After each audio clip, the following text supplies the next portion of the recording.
Okay. So, back. Quickly read through this because I had to head to work again because someone has to be missing. There goes my 2-hour reading plan. So hopefully I do it tonight. But anyway, so this is the scholarship grant. I only heard her talk about this once or twice, completing her degree, that is. She rarely goes about it in great detail, preferring to keep it to herself. Perhaps it's the fact that she thinks she's already too old to be chasing after it. Never too late for scholarships. Might as well take every opportunity of it. It has been 5 years, after all, but I've caught enough snippets of conversation between her and Zack to know she has never given up on it. Despite how things have panned out with her father, she's one step closer to this part of her life. As silly as it may be, or as silly as it may sound, coming from a friend, I like to give her the chance to have this. Whether this means stepping out of my comfort zone and figuring what the deal with this curse is, I'll do so. If only to see that same smile on her from that time again. These days, the only moments she seems to show it is when she's asleep. Like right now, no matter how uncomfortable she appears. A smile on my own forms despite this when I glance at her sleeping form again. Creeper. I'll do that too. She hasn't moved since, her shoulders rising and falling in a slow, even rhythm with her breathing. You won't think she has any problems this way. If only that were true.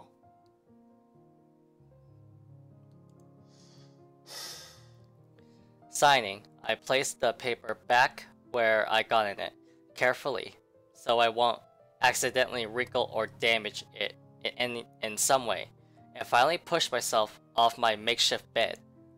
Isabella shifts when I carry her off from the floor and over to her bed, but doesn't wake. Simply tucks herself comfortably under the covers I pull over her. Aww. Briefly though, she mumbles something to herself and draws in another deep breath.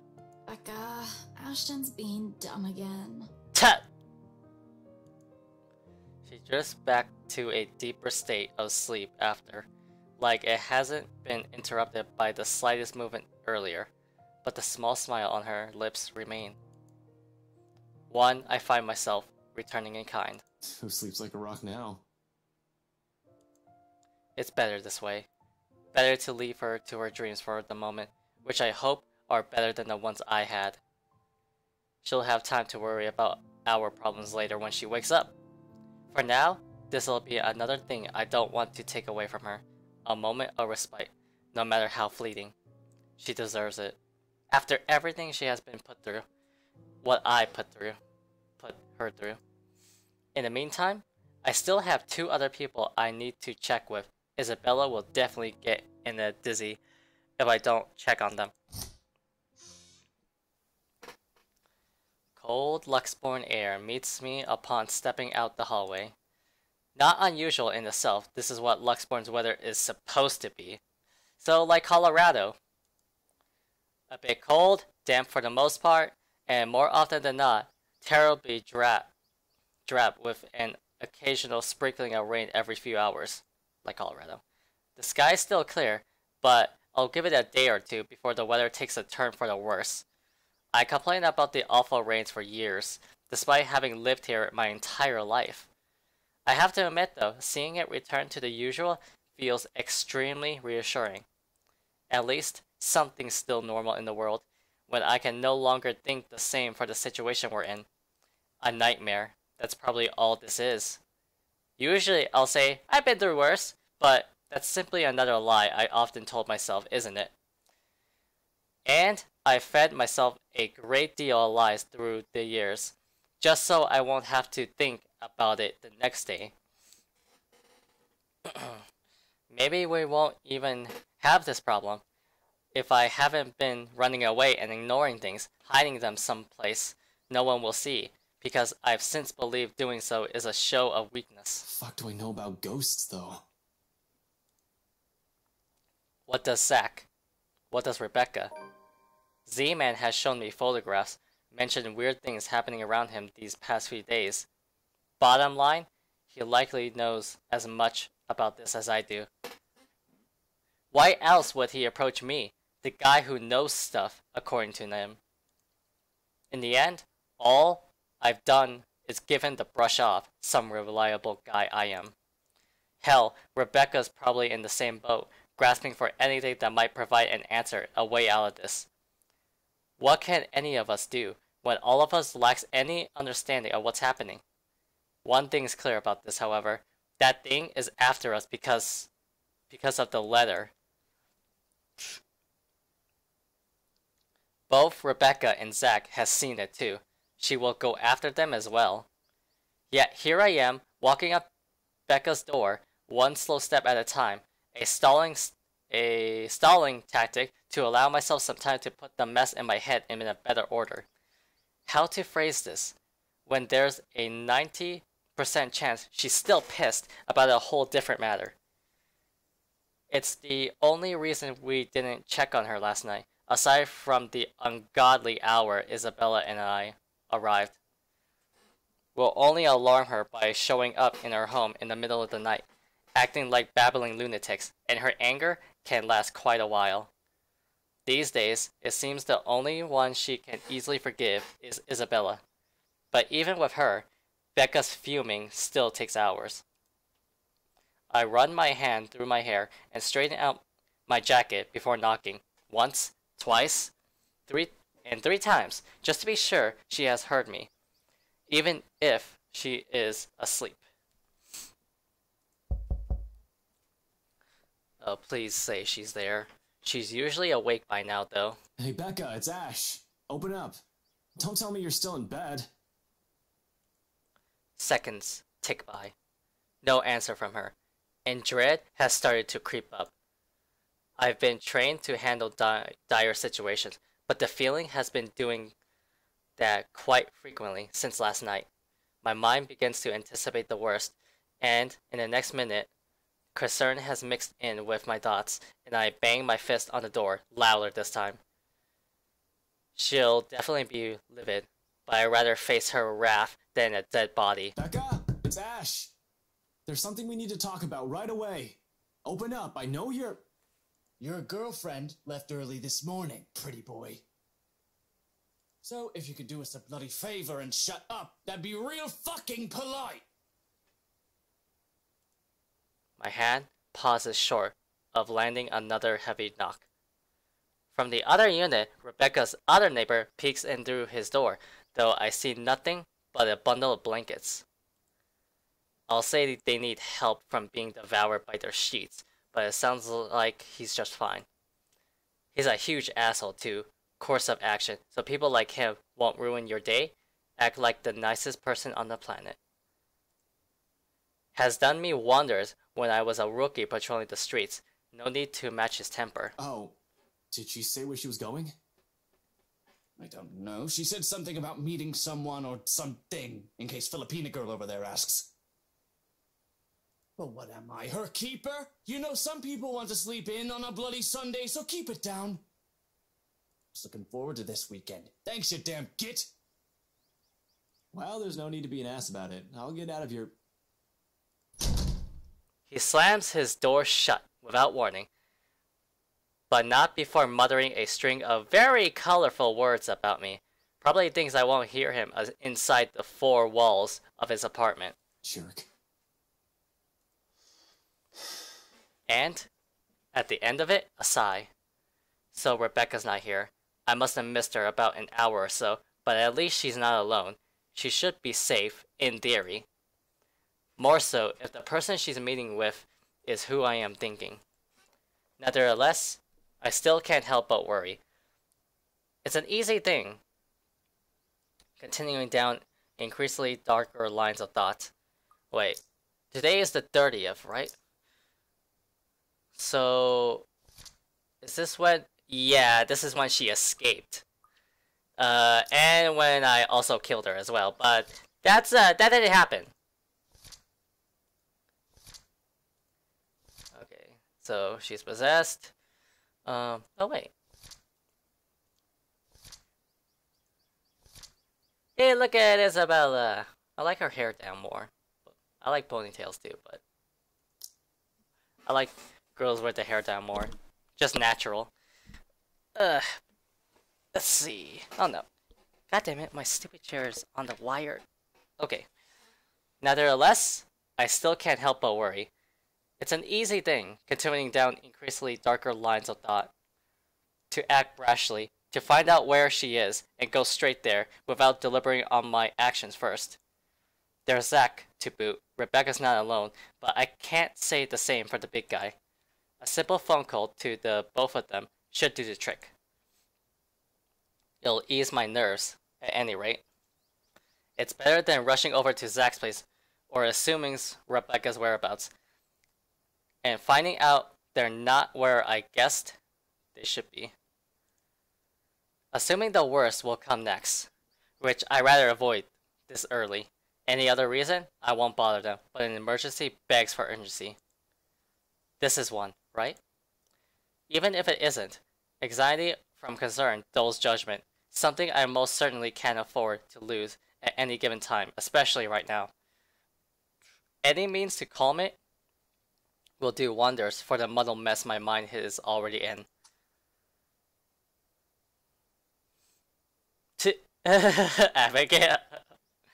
Pulling out my phone, I thumb through the screen until it ends up on a group with only Zack's, Rebecca's, and Isabella's numbers listed. Other people will probably say I keep too few friends when they chance on this. To some extent, it's true. I can easily name about 100 people I've been acquainted with through the years. Colleagues, blockmates from unit, neighbors, those sort of people. They all come and go. But these three have chosen to stay for some reason, without wanting or asking for anything. Unlike the others, none has Zack's kindness, Rebecca's patience, nor the sincerity in Isabella's eyes. One day, these guys are just there. The next thing I know, being with them eases it. That heavy, somber feeling lingering in the air when you stand alone in your apartment, or something as simple as spending your day off without anyone. I'll say it's loneliness, but this carries much more depth than that. If I can help it, I don't want to lose any of them to some stupid curse. A phone call may be the least comforting thing at the moment. Honestly, I prefer being in the same room with them right now, but I'll take what I can get. Becca first. She'll get angry at me for worrying about her. She isn't some helpless damsel in distress after all. She isn't the shy little girl I knew when we were children. We're already far from the people we were back then, and that's more than enough reason to check in on her. I don't have to imagine her taking anything head on. She'll do it, instead of asking for help when she needs it. I don't care if she gets mad at me, if only to know that she's fine. A ring. In the silence of the hall, its sound alone might as well be sharp enough to pierce through my ears. Another second passes. 2, 3. But when, on the 9th ring, it goes straight to her voicemail, a cold feeling instantly lodges in my stomach. Rebecca Gales here. You've reached my voicemail. Sorry if I can't get to you right now. Oh, and if this is Isabella, yes, you're free to reheat the food in my fridge. Otherwise, leave a message. Nice voicemail. Probably just busy, that's all. Though I still barely manage to keep my voice even when I speak. Hey, Becca, call me back when you're free. We need to talk. ASAP. Becca will be alright. Is alright. She's safe. She's with someone else. In the event that woman shows up, she'll have someone with her. Someone she'll be able to ask for help. She's safe. She can handle herself. Becca might have a fiery temper, but she knows when she's faced with something she can't handle herself. Rebecca will see my missed call and she'll call me back. Though I don't express it enough, Rebecca is someone I consider important to me.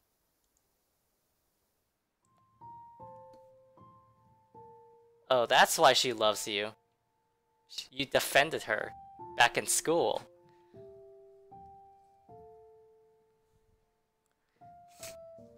She's been my friend for the longest.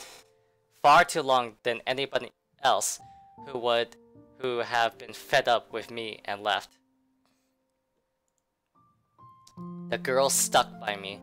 No matter how big of a jerk I've been. There's Zach and Isabella now too, of course. I'll always be thankful for having them around. The worst times before, however, Becca was there. No one believes it when I say it, but I've surely had my awful moments as a bratty kid and as a horrible teen. Issues. I have too many of them to count and refuse to deal with for a time. At least, that's what Andrew likes to tell me. I tend to think nothing of it. It has mellowed down over the years, thanks to the professor mostly. But at times, I do wonder if it still burdens me the way it did all those years ago. After all, I was terrible, especially around the time of my parents' separation. Looking back at it now, I had no reason to direct all my frustration towards everyone else. While I wasn't a kid who lashed out at anyone, preferring to keep it to myself and turning those negative feelings into more productive things, I've grown distant from a lot of people because of it. From my old friends back in my old school and the neighbors I hung out with before moving. A habit I've lightly brought with me to adulthood. I was just so angry with everyone and everything. All I kept thinking about was myself, wondering why me. In retrospect, I was a selfish little bastard who thought the world revolved around me. That I shouldn't have been going through it. I believe my behavior was entitled, that I had the right. Tough times. But she stuck with me, snapped me out of my little sulk, as she often phrases it, whenever she sees the chance to bring it up. She didn't tolerate my bullshit, but she didn't leave me alone either. If anything, the whole thing made her stick around.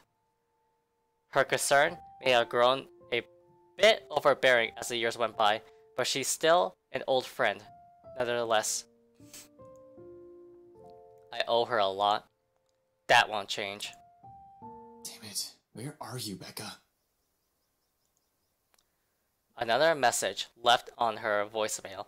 Then on my third call, I hung up. For the time being, I can't do anything more than to wait for her to return my calls. Worrying aimlessly won't get me anywhere. Zach, on the other hand, that guy attracts trouble no matter how much he tries to avoid it. Doesn't help how he hasn't been too hot lately with a lot of people. His mention of plans yesterday doesn't sit too well with me either. He might be the next responsible adult after Rebecca, out of the four of us, but I still gotta check on the big guy. Make sure he's doing okay, at the very least, whatever he has planned on doing. All I'm asking is for it not to be idiotic. He's a sensible guy, I'm sure. However, desperation clings and pushes people to do things. Rational or irrational, it doesn't matter. Clear thinking flies out the window the moment you're in danger, and I sincerely hope he has not found himself in a tricky situation. His phone doesn't even ring before he answers, or his voicemail at least. Hey, it's Zach. Well, a voicemail anyway. I'll get back to you as soon as I can. So, just leave a message, yeah? And no, Ash, you're not allowed to lockpick your way into my apartment again. Just do what any other decent human being does and call if I'm not around. Thanks.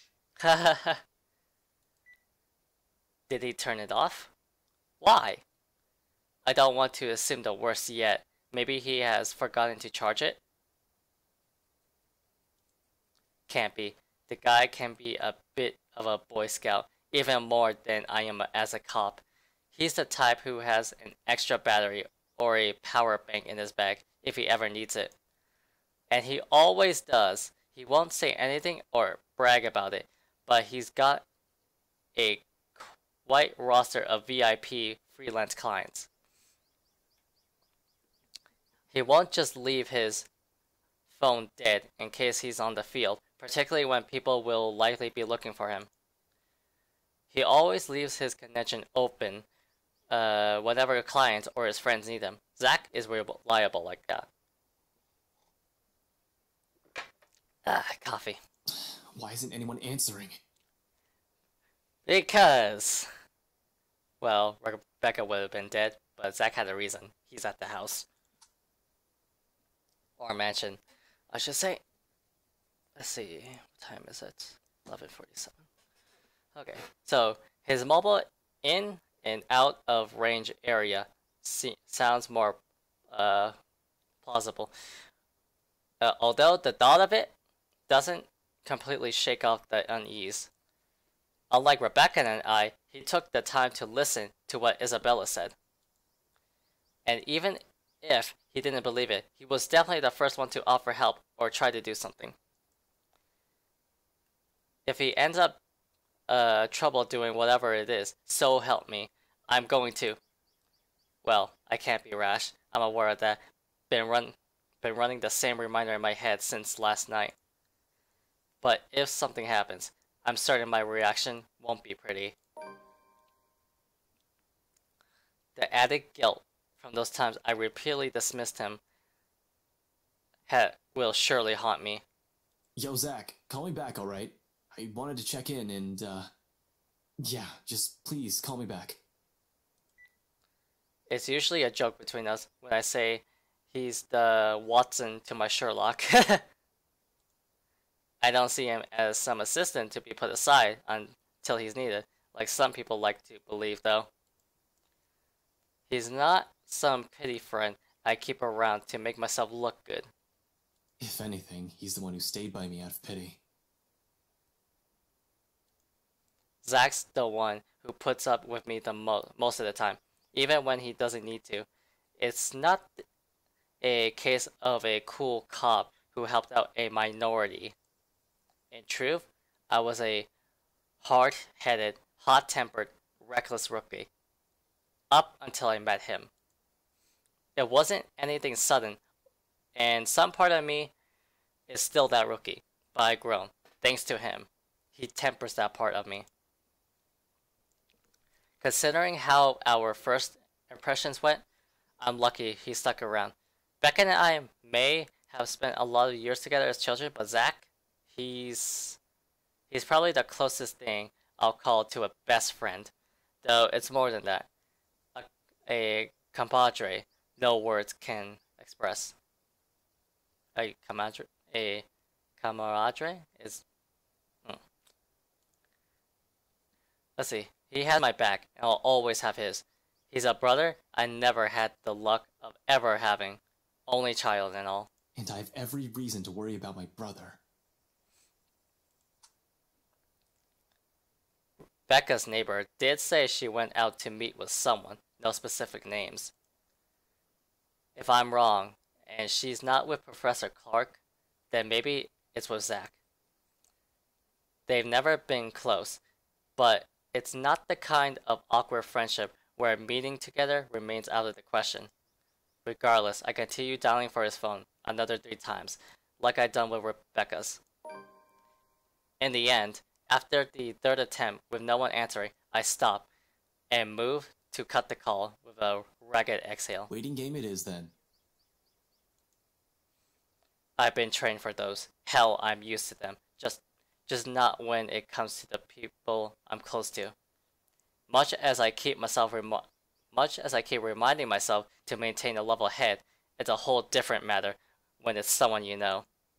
Personal feelings will likely get involved at some point. It's starting now, actually, with the anxious strings coiling and uncoiling, causing a racket inside my stomach. And that's exactly when the line finally connects. Before he even speaks, my question has already slipped out, including every pent-up worry and tension in my body. Where are you? The line's choppy, though I can still make out the words he's saying. Nothing to worry about then. He's just someplace where network coverage is shitty. Can't imagine where at this time of the morning though. Did he go out for a jog? What was that, Ash? Could you repeat that? Signal shitty here. I asked, where are you? Hell, Zach, I've been calling your number for a good 20 minutes now. What kind of shithole did you get into? I meant that to sound as friendly as possible, to keep things light, at least. Instead, only the frustration shows in my tone. Good morning to you, too. I should be asking you that question. I've been looking all over the mansion for you. I thought you'd be... What mansion? Do I really need to answer that?